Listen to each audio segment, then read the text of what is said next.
So to give you a quick introduction, I am the product lead for MetaMask Developer Innovation. This is a group that is responsible for both our wallet API, which is used by all the dApps that connect to MetaMask, and the Snaps platform.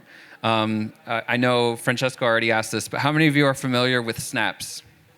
How many of you have installed at least one Snap? Okay, cool, very cool to see. Okay, so this is about Snaps, but not quite. And this is actually completely separate from what I presented on yesterday. So if you saw my talk yesterday, I will not bore you today. This is all new, okay?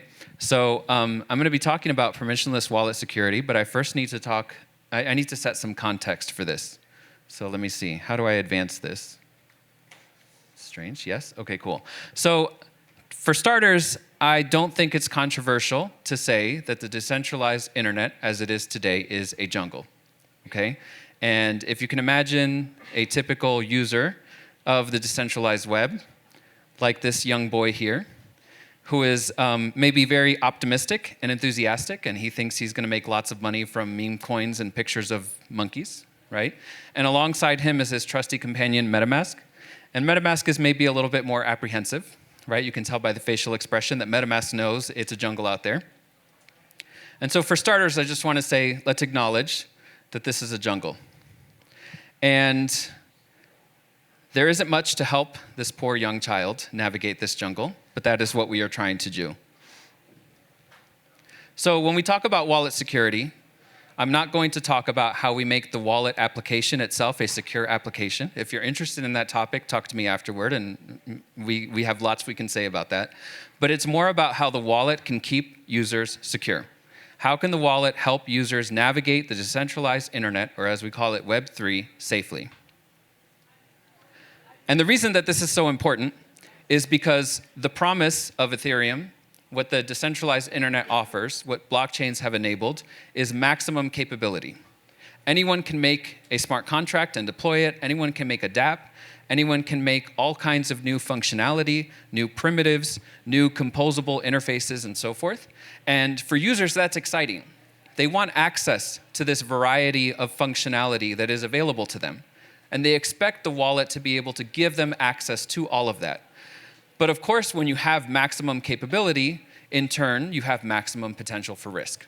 Okay, the more complex the capability that you can expose, the more likely it is that you can also introduce attack vectors, very sophisticated scams, different ways of taking advantage of users.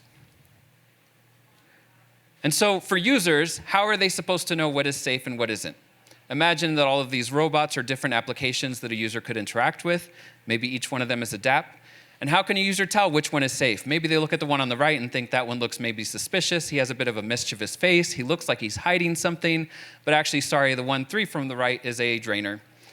It just looks friendly, and that's how it convinces the user that it's safe to interact with, and now they've lost all their funds. The one on the right is just quirky. You can't help that he looks that way. So how do we know what is safe? Well, the old way of thinking is if we want to keep users safe, we need a centralized approach to safety. We need to review and approve everything that users interact with, and we need to provide them a very safe, confined set of applications that are available to them.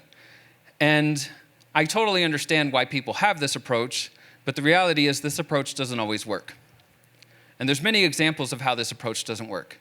Okay, you have distributed systems like NPM that often have malware, and the only way to detect it is to have services that try to detect malware on top of NPM, but NPM can't do anything to prevent people from interacting with malware.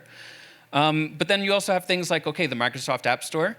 Yeah, there's been malware that makes it onto the App Store all the time, right? It's hard for a centralized team of reviewers to catch everything that gets past them. And even the Apple iOS App Store, as much as they are considered to have, a really rock-solid review team that tries to investigate all the apps that come through, they still sometimes let something slip through. And this is an example of one that actually caused a number of users to lose a significant amount of money, okay? So the problem with centralized reviews is not the fact that they're centralized, it's the fact that they don't work, okay? It's impossible for one team to catch everything.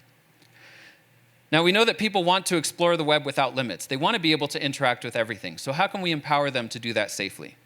Okay, we don't want to prevent them from being able to experience all of the innovation that is out there, but we want to make sure that they can do that safely. So how do we do that? And part of the reason that this is so important is because at any given time, the breadth of attacks that exist within Web3, it's not static. Okay? And as you try to enable new interesting things that users can do, there are new attack vectors that come alongside that. And if we don't think about this stuff in advance, we will continue to put users at risk. So I bring this up as an example. You might not be able to read it here. This was a wallet draining method that was recently discovered on February 24th, so that was less than a week ago. And the wallet draining method was using the new account abstraction entry point contract on Ethereum mainnet. So this is a new contract that is enabling a whole new category of user experiences that are supposed to make UX better and help onboard lots more users. And people didn't realize, hey, there's actually an attack vector that this introduced, where someone could get a victim to approve something on the account abstraction wallet, and then the drainer can submit an operation to that same account abstraction wallet address to then drain the victim's assets. So it's a very interesting scam where the victim is not interacting directly with the attacker. The victim is interacting with a shared contract, right, that seems benign, and it's just because of this one little, extra thing that nobody had expected that an attacker was able to use that to redirect the user's funds. Okay, so as we continue to enable more interesting functionality and better user experiences, we have to be thinking in advance, what are the attack vectors that we need to look out for? So I'm going to start out with a hot take, okay, because I just showed you a very complicated example of the types of attacks that we're up against. A permissionless frontier requires permissionless solutions.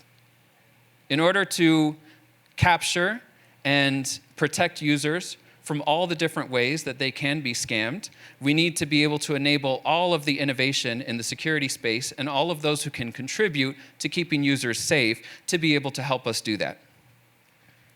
Now, what does permissionless mean? In this case, what I mean by permissionless is that anyone can make the wallet safer for users. Anyone can be involved in making the user experience more secure.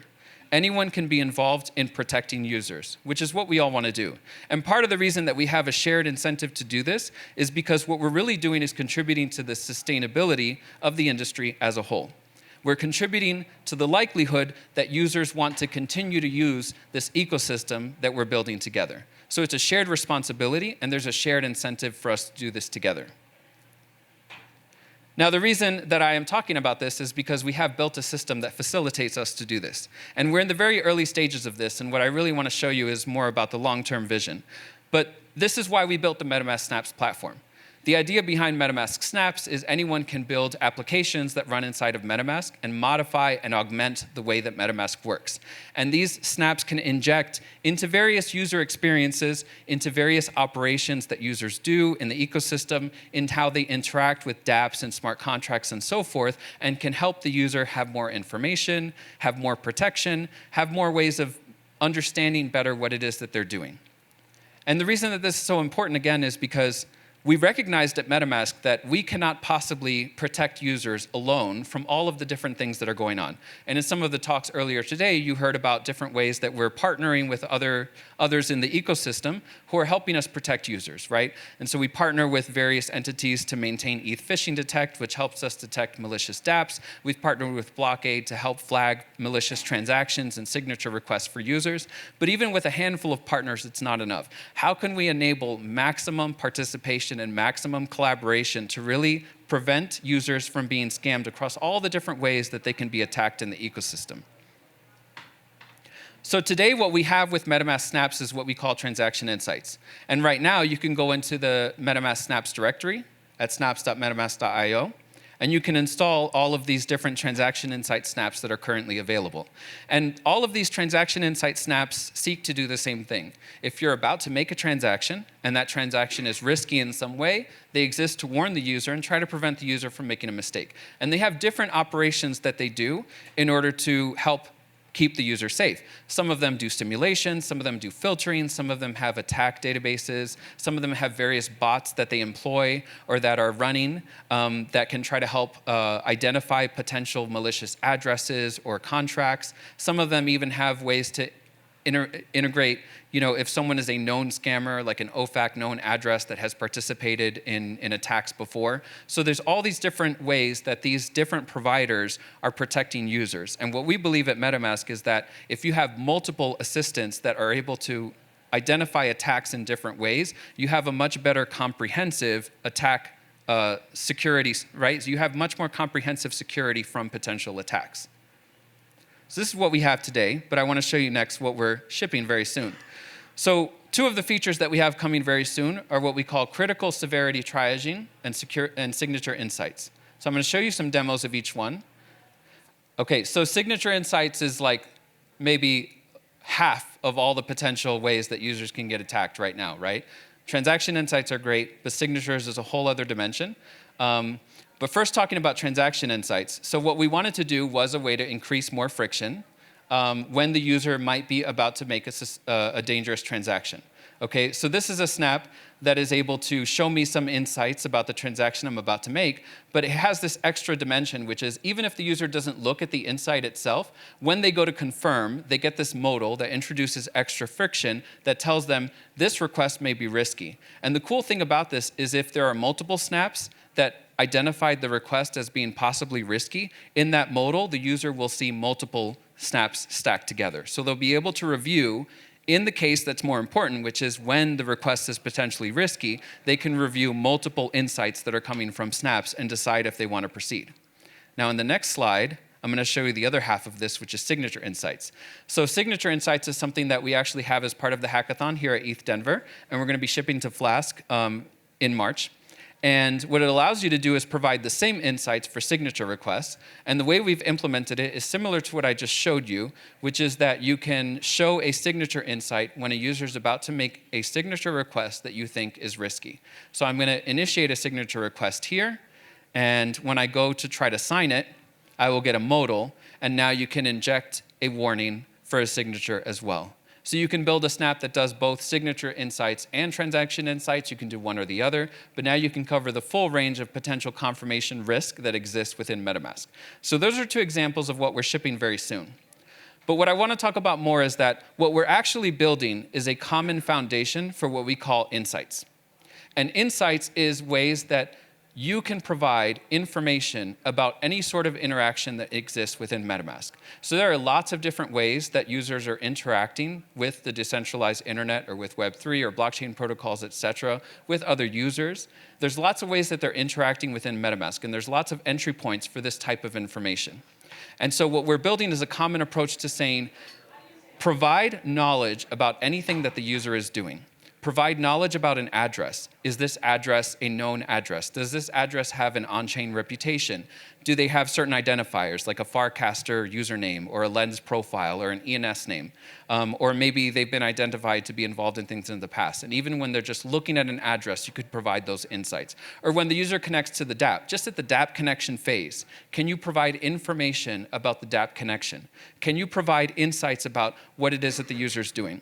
And part of the reason that this is so important is that if we get this right, MetaMask can become a host for a variety of smart agents that are capable of keeping users safe, okay? And not only is it the fact that they can have multiple applications that are running within MetaMask that are trying to protect users, but what you have when you have a self-custodial wallet is you have context.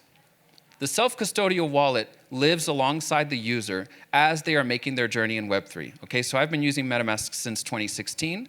I have 8 years of context in my MetaMask, 7.5, whatever. Don't check my math. Almost 8 years of context exists in my MetaMask. This is information about what have I signed in the past, what addresses have I interacted with in the past, what dApps have I connected to, and so forth. Imagine if your wallet could tell you, hey, you've never interacted with this address before. This is a totally new address. Or you've interacted with this address 50 times. Maybe you want to give this address a nickname. Is this someone that you know? Do you want to just have an identifier that you can add to that? Or maybe it could tell you, you've interacted with this contract address 10 times. But in the time since you last interacted with it, the code that is deployed on-chain has changed. Maybe that's concerning to you. Maybe this isn't the same contract that you thought you were interacting with. Or maybe the dApp that you're about to connect to doesn't match the code that existed for the dApp before. Maybe something's been injected. Maybe some users have been reporting that this dApp might be dangerous. Anytime you can interact that kind of information, you're providing context for the user. And so I want to go back to the original metaphor that I gave you.